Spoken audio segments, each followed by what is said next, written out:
Willkommen, bienvenue, welcome once again. I hope you enjoyed that rocking intro. I'm very pleased to say that in the virtual studio, I have my dear friend Hamish McLay of Search Convey. He is current chairman of the independent personal search agents, a group of people up and down the country, each of which specialized in the searching of useful information before one makes that purchase of a house, a property, commercial, whatever it is, but each specialized in their own area. And today the topic is as follows: free to choose, challenging corporate demands for searches. Hamish, start us off. Well, good morning to you all. Actually, no, it's afternoon, but apologies as well. A few technical hiccups and a musical challenge, it would appear.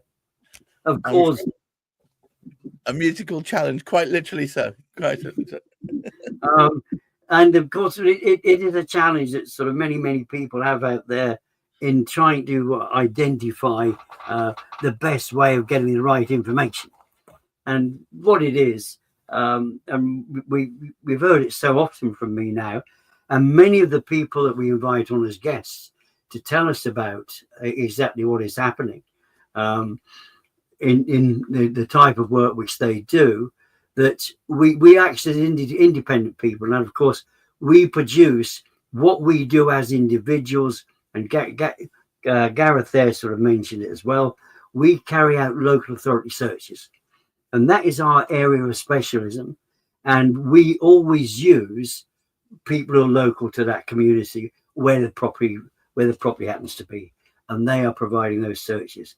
However, many of both IPSA members as well as the clients that we work for, they don't rely on us just for the local authority searches. We can actually provide them with any other searches. And what I want to do is look at the difference between what IPSA does, what IPSA members will do, the type of work which they do, compared to what happens if somebody goes to a corporate supplier, somebody called the factory style, the conveyancing is is on a sort of what do you call those belts that go walking along? Conveyor belts, aren't they? Of course. Absolutely. Yes. So instead of being a conveying type of facility which one would find in a factory, it's somebody actually sort of going along the good. But it's not quite like Pony Express, fortunately. However, it's local. But the interesting, you see, this is always what confused me about this, because by that description, you'd think, well, because it's a more personal search, because it's a human dealing with it rather than plugging a figure into a thing, hitting the button and out spews a result, it's going to be a lot slower. When in actual fact, the reverse is true.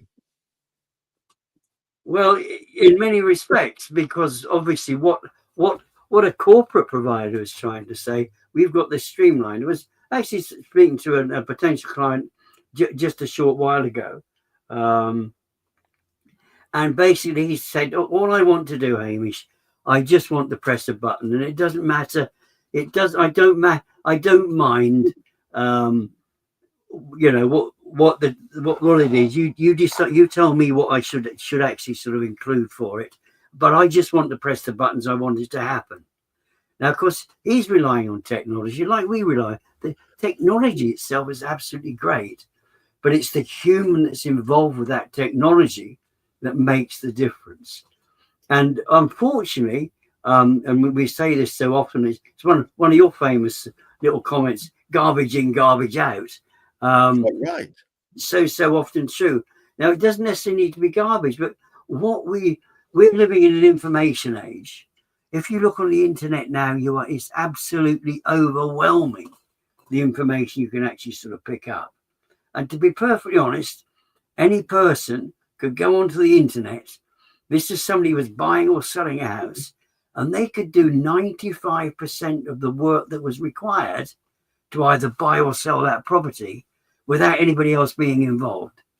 It might take them 3 or 4 days, and they would not know whether the information was correct that they were gathering, but it is possible to do it. And what has actually happened, we've got a situation now, and the corporate methodology is, hey, look, we don't want to pay somebody who's local to go out and do the particular sort of work, because we can sit at a desk and we can train our team up. So they've found a way of getting the information. However, they are not familiar with the locality necessarily. It would be a rare thing indeed, because if they're sat in an office up in Newcastle, which is always a good example I use, if they're sat in an office in Newcastle, they're not really going to know what's happening in Kent. They don't know the countryside of Kent. They're not familiar with it. They're not familiar with where the information is held by the particular sort of people in the council. And therefore, the data which they are actually sort of using, whilst they will be selective possibly, they can't refine it as effectively as somebody who knows that particular area. So that's point number one. However, when somebody actually uses a corporate supplier, because this is what we're trying to look at, the difference between the two of them. So we've got that one single difference, and that's just to do with local authority searches. But if you go to a corporate supplier, the majority of corporate suppliers also own the company that provides environmental searches. They also own the company that provides many of the other sort of searches that they're actually sort of required. And the contract needs to be signed. So basically, and this is the topic's actually coming up, the big topic at the moment is freedom of speech. Unfortunately, some of the rules that are being imposed on people is preventing them from actually saying what they believe is perfectly reasonable. Somehow or other, they can end up sort of going the wrong way about it. And in fact, it ends up being sort of a criminal offence, and therefore they end up in prison whilst letting burglars out, or people who sort of resorted to fisticuffs and beat the living daylights out of somebody. But somebody who says something, oh, by golly, that's wrong. That's wrong. So it's a little bit strange. And unfortunately, what has happened is a freedom of choice. We should have the freedom of choice. Again, it should be one of the freedoms of society. But if you sign up with one of these particular companies, one of the corporates, you have got to buy the products that they say you will have these products. Whether they're the best ones for your client, it doesn't matter, because these are the ones on which we make the biggest profit, because we own the company that provides them. So there's no freedom of choice. So you have to get the local authority search from somebody who doesn't know the local area.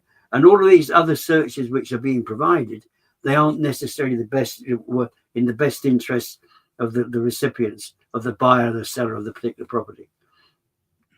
And we can, when you actually look at it, there are, if you like, environmental reports. Every single property that's actually sort of bought the normal way would actually have an environmental. You want to know what that particular area is like.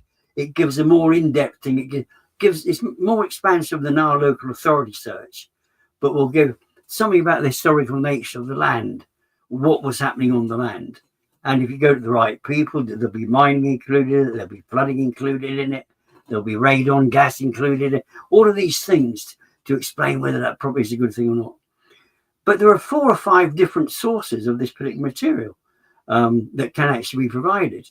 And it's entirely at the discretion of the conveyancer, should be able to make the choice which one they feel best with, which report they like best, which one they sort of understand. Now, by coming to an independent provider, we can actually say, right, we can, because we're British, I have a good fortune, as one wouldn't be surprised to find out, of being a Scotsman. But I consider myself to be British, so I will actually include it. I spent, I think one would guess from my accent, I've spent most of my life down here in England as well. However, the whole sort of point of the exercise is that I think the more we can do, I mean, this is what Brexit was about. Whether it was a good idea or a bad idea is neither here nor there. it should be a done deed. But I mean, as people may, we've still got some strings pulling us. Am I still there? Yes, definitely, it's still there. Because I've lost myself. Oh, yeah, here I am. It's all right. It might excite me. I often do that in the mornings. I look in the mirror and there I am. But no, look, one of the things I wanted to make a strong point about, people don't realize that oftentimes not all the information you need is online. Not all the information you need is in one place or beautifully set out for you. It often takes experience to know where that particular council puts things. Plus, on top of that, using the knowledge that a person who's been doing this for a while, you can often add extra color to it that you wouldn't necessarily get through going to a factory conveyancer. You with a factory conveyancer, you're going to get sort of binary responses. From you guys, you get much more fully colored, multi-hued responses that can give you much more impression, and therefore gives you the ability to define whether or not you're going to make that most important step or not. You know, it's absolutely important that you have the right information, and you need experience to do that, and there's no substitute for it. Oh yeah, I'm glad you agree. I hate you to disagree on such points. But that is so right. But also there is a distinction. There is a difference between the different styles and different types of reports. And you would not believe the thousands. In fact, no, it's not quite 1,000. I'm exaggerating. The hundreds of potentials reports that you could actually receive from an independent source. Whereas you go down a corporate route, you are very, very limited in terms of what can be provided. But it's almost a sort of pick and choose. You know, sometimes you go into the sweet shop and you say, I particularly like those. I think I'll have those ones. I like that. I'll have some of those and stick them in because you got the. I haven't done it for a while actually, but you select what your preferences are, and it's exactly the same in this particular sort of business. And what I try and do, and we're going back to what I was saying about being British, I try and source all of my information from a British company, a British owned company, and 95% of the time actually they're English. Sadly, I mean, we don't have anything based in Scotland at the moment, but so the majority of the information. So I will provide other reports. I'm a reseller effectively, and IPSA members are resellers as well. And we have coordinated over a time period. We have working through the platform that we actually sort of have. We refined it, and we picked up. We have special arrangement with certain companies, particularly to do with insurances on the reports, particularly to do with the, as I said, the environmental one. Right. But they're British-owned companies, and at the end of the day, this is what we want to. What we're trying to do is help the British economy. I mean, we know we have a government that's not exactly doing the best for people in property at this moment in time. But what we're trying to do is to boost the economy ourselves with the British companies and get them much more. If you like, it's far better the money circulating in this country than basically going to actually sort of help out the Canadians or the Australians or the Germans for that matter. It just seems to me that you can spend a lot of time and energy and get quarter the story. Whereas if you spend a bit less time and probably not far different in cost, you will get a much wider viewpoint. And considering that this sort of thing is often, for many people, still the most fundamental expenditure they'll be doing in their lives, you'd think that you'd want to spend a little more time of due diligence to make sure you've got the right information to make that decision with. Oh, absolutely. And I think this this is where we look at it from the perspective of the buyer or the seller. What we provide is valuable to the buyer, valuable and also valuable because we're starting to work with sellers now as well, indirectly or indirectly, because what we have the beta as things actually stand, a member of the public could approach any member of IPSA and say to them, look, I'm going to buy a property, what can I do? And we can, as individuals, we can actually provide you with a quality. We're not getting kickbacks for this. An awful lot of other people, if you go to an estate agent, for example, they will say, oh, I know a solicitor, but the solicitor is actually paying them £200 for the privilege, or three. You'd have thought they were making enough money already, the estate agents. But each of these, somebody's paying them. It's exactly the same with if you're looking for example, for a mortgage provider. Basically, they've got to pay people kickback, whereas we actually sort of work on the basis, say, look, we make our money from the searches we actually produce, but we can provide you with a British, not just a qualified, but an experienced, somebody that we would trust ourselves if we were buying a property, because everybody should be making the right amount of money on it to provide the appropriate service, not people getting kickbacks sort of here and there. So you end up with somebody doing multiple searches and multiple amounts of work, so they're stacking up. So the idea is, let's provide something of value, something which is, if in all ways, if possible, from a British provider, a UK provider, and actually give something. But because doing it that way, it takes time out, because we're refining searches for solicitors anyway. We're reducing the time that solicitors are having to spend on work. We're also at the same time, we are reducing the time it takes for those searches to come back. We're taking to, and in fact, a very, very big, I was looking at a very big contract just sort of coming in, and they say, well, can you put the turnaround times for all these councils, Hamish? And that we're beating by a mile all of these, what the other provider is doing in terms of timing. So we're taking time out. We're using the right solicitors. We can advise the right solicitors. So we've got solicitors who speak to each other. This is the type of work we're doing in IPSA. These are the kind of projects we're working on. Why? Because we want to make life so much easier for the buyers and the sellers of property. And that is why I'm so confident. And I just love some of the characters. Some of you have met them over a time period. Some of the people, some of the IPSA members who are actually coming on and telling, particularly at last week's, I love that to bits. I think it's one of my favorite ones ever, that where we learned about the history of what was going on, and somebody carting a typewriter around in their car so they could type up reports way back in the 80s. I love the fact that at one point they had a line drawn physically on the floor in the middle of the room that IPSA members and other search people could not cross that line. It reminded me of the film The Alamo. Do you remember that? Yes, of course, drew a line in the sand. All right, let me just round this up.